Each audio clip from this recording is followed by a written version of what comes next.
یہ ایک مغالطہ بدقسمتی سے چند اذہان میں ایسا پیدا ہو گیا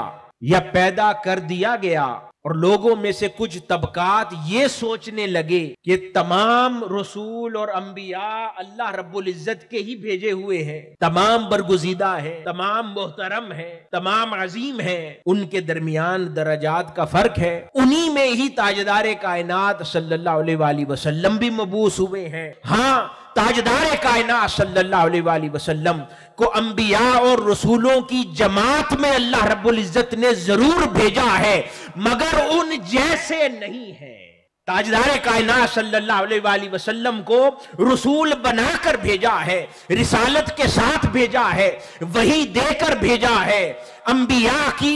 امامت دے کر بھیجا ہے۔ لیکن اگر کوئی یہ کہے کہ اس جماعت میں کچھ فضیلت کے ساتھ تشریف لائے ہیں تو ایسا نہیں ہے،